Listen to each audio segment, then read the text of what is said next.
Hello. हाँ भाभी। हाँ मिल्की बबी बोली। भैया बॉम्बे घूमे आइल बाड़न कि तरह खाती सौत ले जाए। सौत ले जाए? कतना कम कपड़ा पहना ताड़ू तहनी लोग। कपड़ा पहनल करा। हेलो। कहाँ बिया सौतीनिया? भतर कटनी। भतर कटनी बोली। अरे उस सत बतरी कहाँ बिया? बताई जल्दी। अरे काहे इतना गरियावत तारू?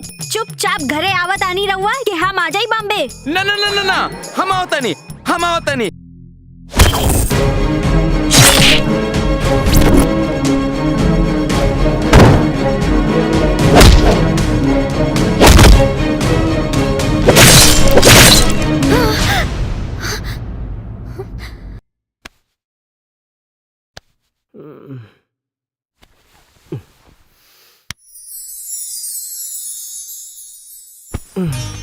जीजा जी।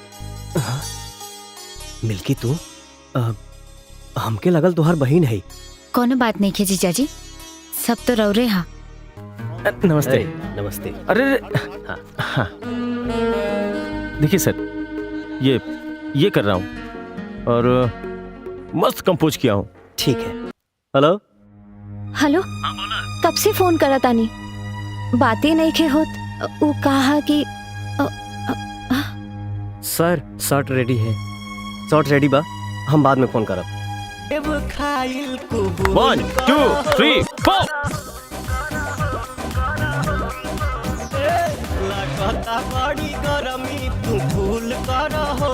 ठीक है ना सर?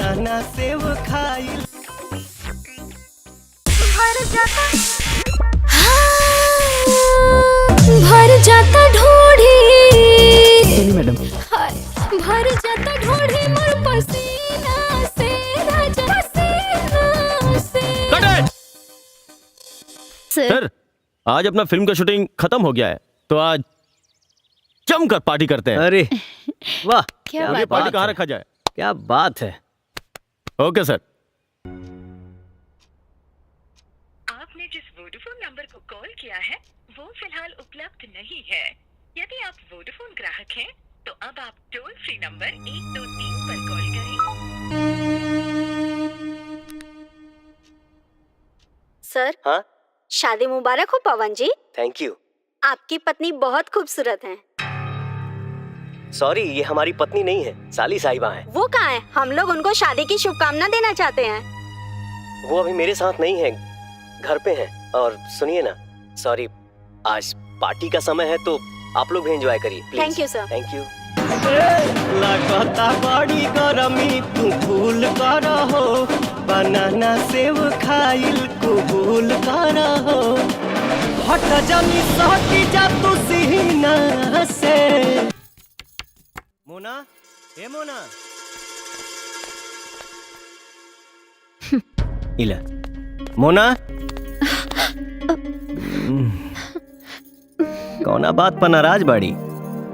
धनिया हमार जाई, हमरा से चिपके की कोनो जरूरत नहीं है। जाके वो हीरोइन लोगन से चिपकी।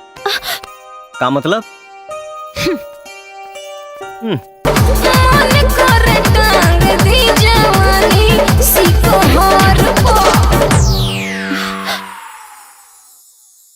तू एगो हीरो के मेहरारू हऊ। लोग हमार नाम उछली हैं, केहू से नाम जोड़ के हमके बदनाम करी हैं। 10 तरह के सवाल उठे हैं, लेकिन तोहके हम पे भरोसा करे के पड़ी। फूलमती, हे भगवान, हमार बुढ़िया एकदम परी लागतिया। हे भगवान, हरदम एकरा के ऐसा ही बनौले रखी है। फूलमती डार्लिंग, का आज फिर मूड दीवाना हो रहा है। ये उम्र में इतना दीवाना भइल ठीक नहीं खे। वैसे भी अब कुछ वैबे ना करी त काहे खौलत रहेनी। डोंट फॉरगेट फूलमती, बिना खौलले 3-3 गो लइकन के मुंह देखत रहू। वो एगो उम्र रहे। अरे होश आ मरद कबहू बुढ़ाला ना, बुझलू। अरे चोना मत देखाव, आज जल्दी तनी मूड बनाव।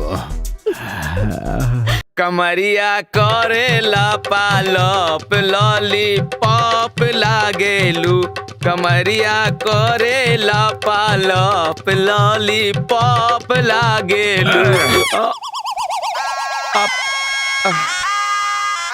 रो मक्खन हमरा दिमाग में एगो गाना आइल बा भैया भजन लाल। हाँ ठोका था ताल और देखा एकर कमाल मार्केट में मचा दी धमाल। लगा ताल। अरे काजल रघानी के फोटो सैया लेके सुतेला रोजो। ताल तुका आई नो सुना सन बड़का news school bag cinema ticket और अचार और मुरब्बा हुआ सस। एकरा के चटा दे।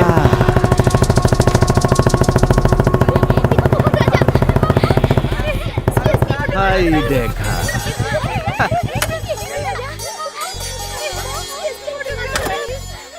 आ गए महंगा कलाकार। हमरे साली साहिबा के गोलगप्पा खियाओ भाई। महुआ हाँ ब्रो। आजकल लोग पब्लिसिटी पावे खातिर कुछ कर देता पैसा खर्चा करके भीड़ इकट्ठा कर लेता। हमारा समझ से तो ऐसा आदमी के राजनीति में होके के चाहिए कलाकृति उर्ति में ना। जीजा जी हाथी चले बाजार कुत्ता भौंके हजार। ए महुआ हाँ ब्रो। ये कौन ही हो बड़ा कर बात मानता। ब्रो पब्लिक के नजर में तैयो कर साली ही है लेकिन बितरावा कुछ और ही है।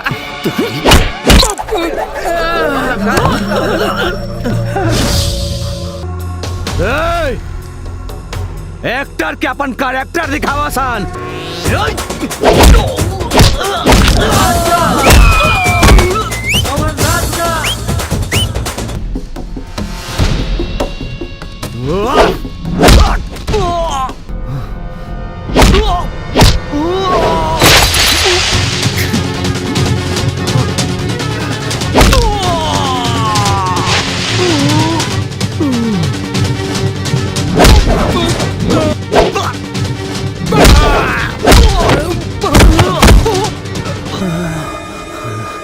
तोहनी के दुश्मनी हमारा से बात हमारे तक रख। बदला लेवे के जोश में रिश्ता के पवित्रता के भंग करे कोशिश मत कर सान। नहीं तो कहीं हमार सटक गई ना तो फाड़ दे।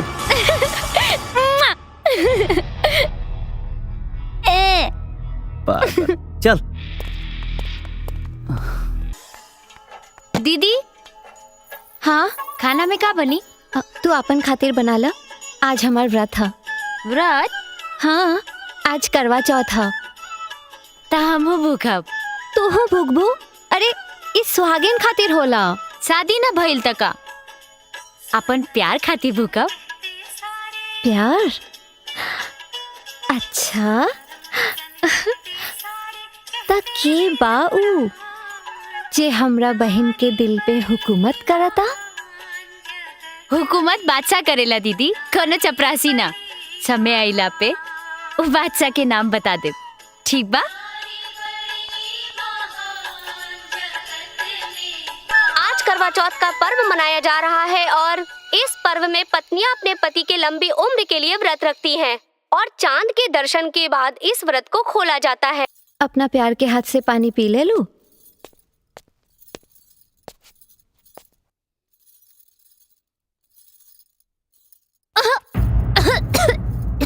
अरे हाँ इला।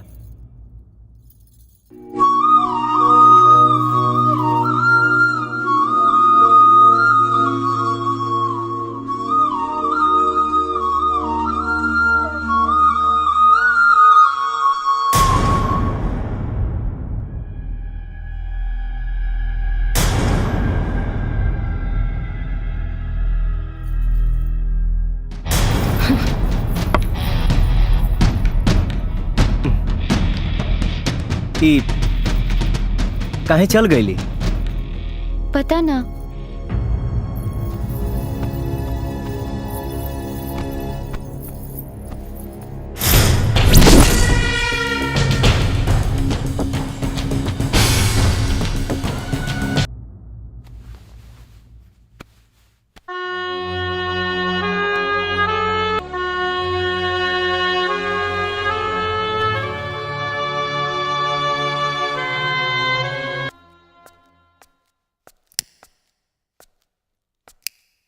जीजा जी काहे टेंशन में बानी?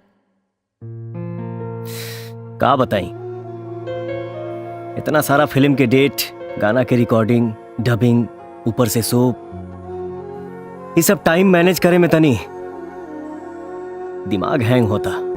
इतना सारा ओठ पर लिपस्टिक लगा के का इरादा बा? धत जीजा जी। वाह,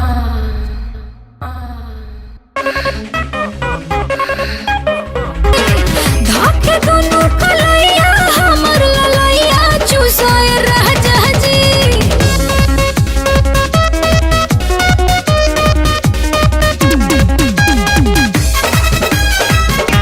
धाके दोनों कलैया हमर ललैया चुसाए रह जहजी। धाके दोनों कलैया हमर ललैया चुसाए रह जहजी।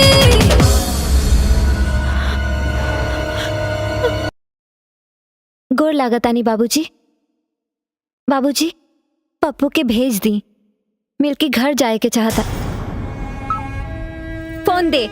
दीदी हमके घर नहीं के जाए के। नहीं के जाए के मतलब मेहमान नवाजी का भी एगो हद होला।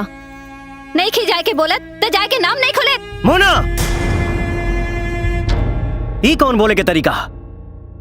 हमके तरीका नहीं खे मालूम, लेकिन राउत पत्नी होके के नाते इतना जरूर पता बा कि घर का दरवाजा खुला रखब तो बाहर की बिल्ली हमरा बेडरूम में जरूर पहुंच जाए।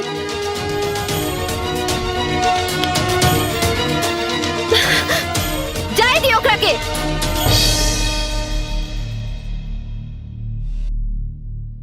तुमके कहीं जाए की जरूरत नहीं खे। मोना के तरफ से हम तुमसे माफी मांगता नहीं। तो हर बहन कोनो बहन के शिकार हो गई बिया। हमरा आँखी में पट्टी नहीं खे बांधल। जौन देखे तानी उहे कहा तानी। का देखलू हा? हम कोनो काशीबाई नहीं खी कि मस्तानी के पेट में राउर बच्चा रही और हम देखत रह जाए।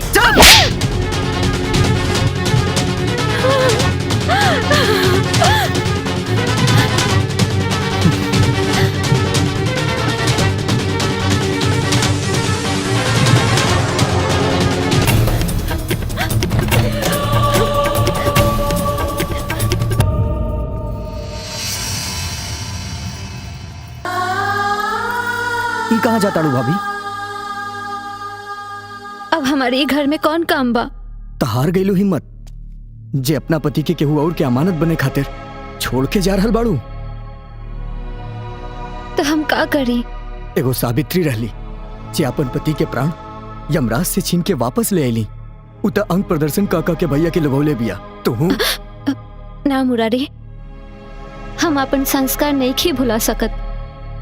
हम अपन संस्कार में रह के उनके लाइन पे लाइब, लुभाइब, लेकिन अपना अंदाज में,